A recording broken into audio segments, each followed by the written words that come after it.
Inclusivity serves as a beacon of transparency and accountability, powerful tools in the fight against corruption. With inclusive governance, every Filipino has a voice, leaving little room for corruption. If we learn to value our differences, set aside our political and personal interests, and let our love for the country prevail, we can build an inclusive government where no Filipino is ever left behind.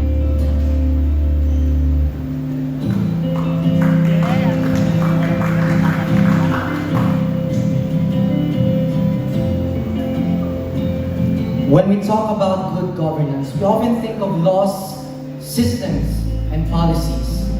But at the heart, it's something simple: kindness. A leader who listens with compassion, makes decisions with empathy, and treats people with respect, in which in return creates trust and unity. Kindness may seem small, but it inspires cooperation, fairness, and hope.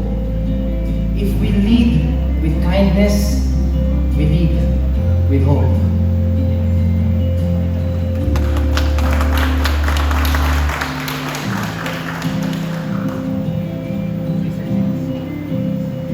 Role modeling is leadership at its most authentic. Living the values we speak of and being consistent on the action is what makes integrity and purpose have meaning. In governance, where decisions shape both policies and the moral tone of society, the decisions of the leaders carries far greater weight than any speech or decree. In the end, role modeling is the true legacy of leadership. The proof that action carries greatness more than any word or power ever could.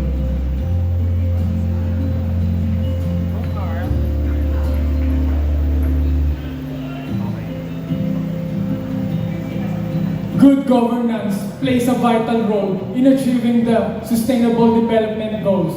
One of the strongest advocacies under SDG would be quality education. Quality education empowers people, it promotes equality, and it drives innovation. Through transparent leadership and accountable institutions, we can ensure that every child has access to quality learning opportunities.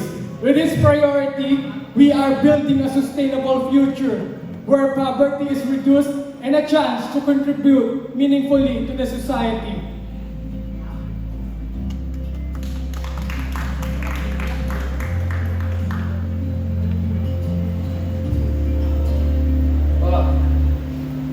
Accountability. The word given to me is very timely. Accountability. Given today's corruption scandals in our country, accountability is no longer optional. It is essential. Our leaders must be reminded that power is not a privilege. It is a responsibility, and accountability should be our cornerstone. Kaya mga kababayan ko, if we want a Philippines that rises, we must demand transparency and hold those in power accountable. Only then can we build a nation worthy of the future we dream of. Dakal na salamat po.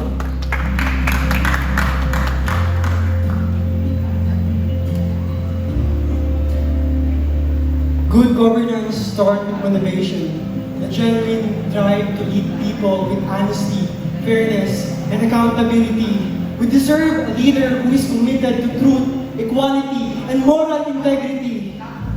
With progressive leadership, we can build a better Philippines. So let's all be motivated to stand up on corruption.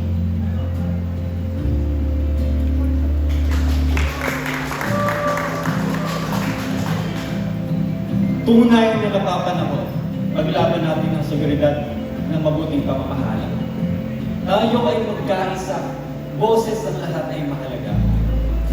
Para sa malinis na pamamahala, mga lider na tapat ay siyang makihalala. Sama-sama tayong manindigan, pagmamahal sa bayan ang ating sandigan. Ito po si John Hipolito. Bumangon, mabuting pamamahala, sigaw ng Bulacan.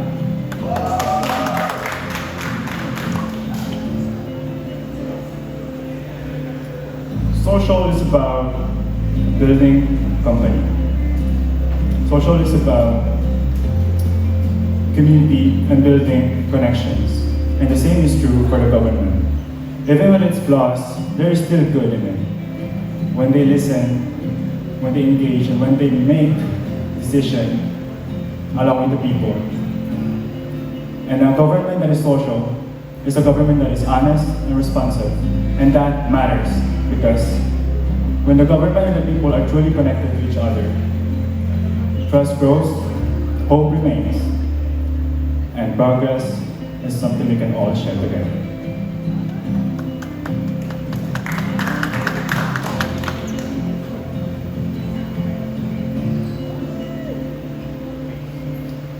Imagine a world where every voice is heard and every concern is addressed swiftly. Responsiveness is the heartbeat of a thriving democracy where leaders not just act as decision makers but as an active listeners. In the Philippines, this principle is vital for bridging the gaps between the government and its citizens.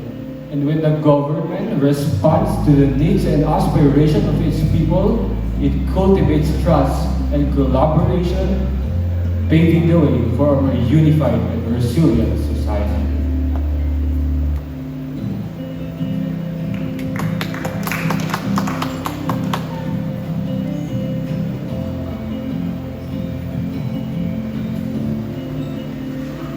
Transparency. Transparency is a fundamental pillar of good governance. In light of the persistent issue, like the misuse of the public funds without clear accountability, we need leaders who report honestly, act openly, and answer to the people. We, the Filipino people, deserve a clear access to information on how public funds are used. Without transparency, public trust erodes, and corruptions prevail. Naimbag na rabi, Filipinas.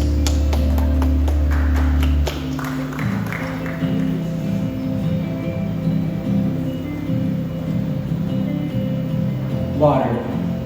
Imagine a world where fairness and truth guide every action. A world where good governance ensures that everyone is safe. It involves standing up for the truth, protecting the vulnerable, and giving voice to the unheard. Like a steady flow of water, we must bring balance to society and lay down the foundation for peace and progress. Because when we fight for justice, we help create a better world. One where fairness prevails and everyone has the opportunity to thrive. Thank you.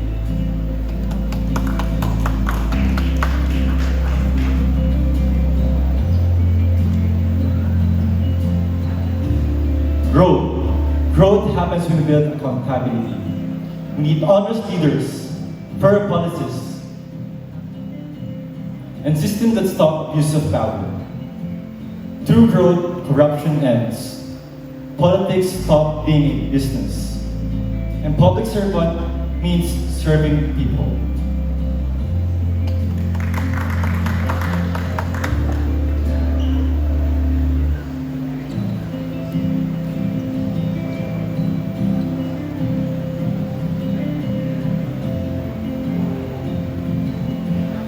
Participation is crucial because it reflects how invested someone is. It shows that they are interested, willing to learn, willing to lend a hand, supportive, and committed to playing their part, whether it is leadership or as a member. When people participate, it boosts communication. It helps to build a better communication. It helps in decision-making process, and it boosts the team, and it solves problem and provide better solution. It goes with the saying, teamwork makes the dream work.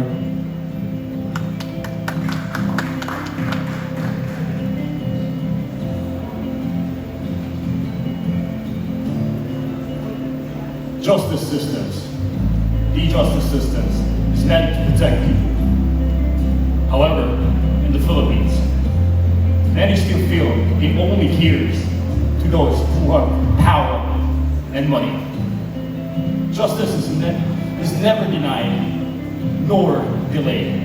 Because Filipinos deserves fairness and equal treatment. As Masters of Filipinas, I am here to voice out and remind that true progress begins when justice is felt by all, not by some. And I thank you.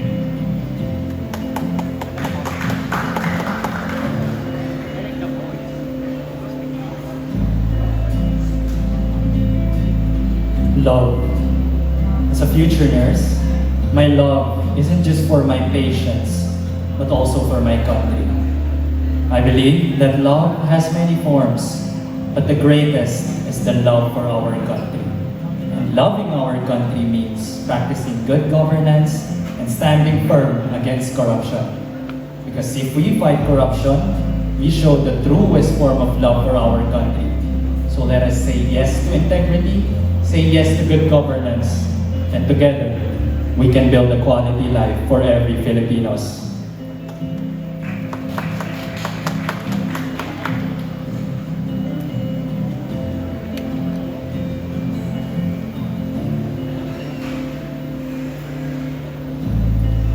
Corruption is putting our nation in great danger. In the 2028 presidential election, we must protect our dignity. I am encouraging everyone to choose leaders who are honest, who uphold integrity, and who truly respect the Filipino people. Because choosing with dignity is choosing a better future. It is choosing a better nation.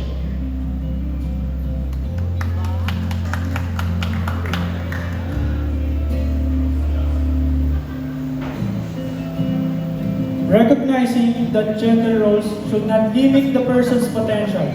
A true leader ensures that every individual, whether man or woman, is given equal opportunity to contribute to society. We create a balance that reflects fairness and inclusivity. It is about giving every voice the space to be heard and every role the dignity to be valued. True progress comes when both man and woman lead side by side, not in competition, but in collaboration. Thank you.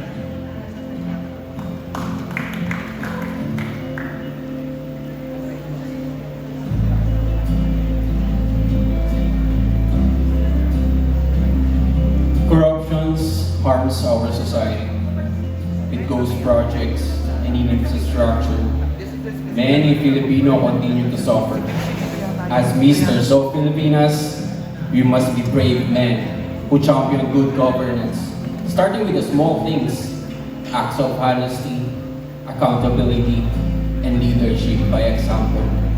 Once we end this corruption, we can create a better nation to our future generation.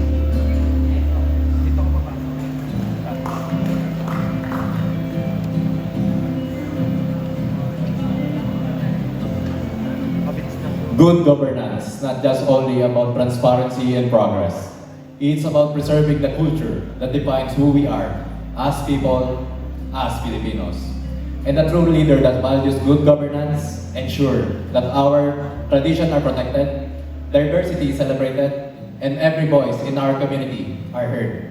Because when the culture thrives, the identity is strengthened. And when the identity is strong, so does our values in culture and leadership.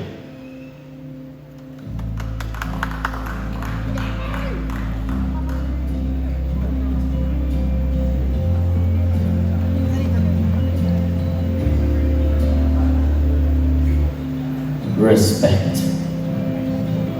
When leaders respect the trust given to them, there is no room for corruption. We are respectfully paying our taxes. Income tax, withholding tax, value-added tax. But let me be clear, that's value added to the nation, not value added to your pockets. Respect. Respect the trust. Respect us. Because only then can we truly champion good governance and unity. Pilipinas, mabuhay tayong lahat.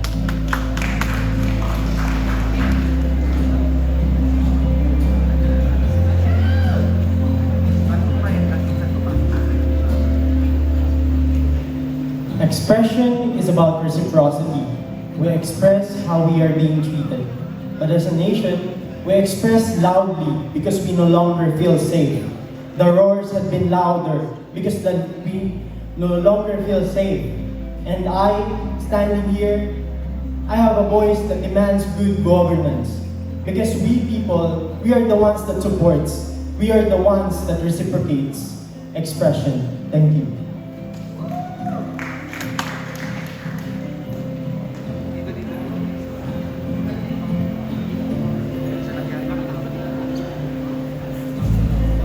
Good evening, everyone. Traffic costs us time, money, and health every day. Every year, the Philippine economy loses trillions due to traffic issues. We deserve a system that moves people, not excuses.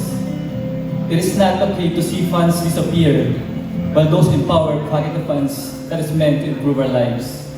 We want a better service, real accountability, and a transportation system that works for everyone. So let's push for smart planning, punctual service, and a safer roads. Because it is time for a real change. Thank you so much.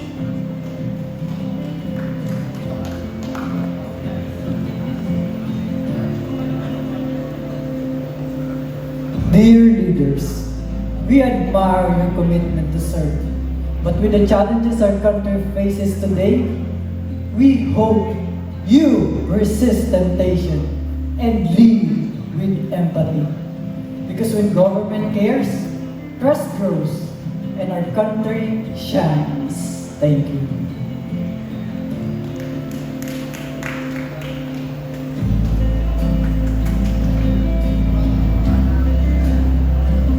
As a person who works in the government before, I saw and learned that effective government is really essential to the Philippine sustainable development. For I believe that effective application of good governance ideas from national leaders down to barangay level is really necessary to create a better and sustainable future for all of us Filipinos. And as your Mr. of Filipinas, I am here to inspire, to motivate, and to remind everyone that the time is now. The time is now for us to genuinely take the required action to transform the Philippines into a refuge, a home, and a haven it deserves to be. Magandang gabi, Pilipinas.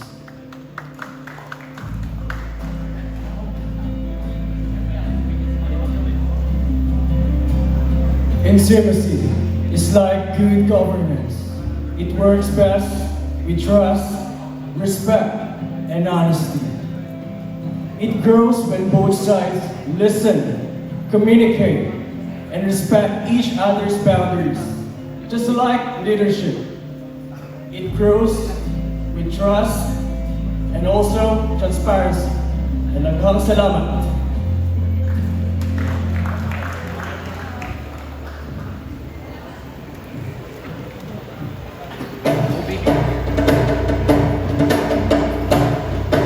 Tonight, we stand before you. We stand before you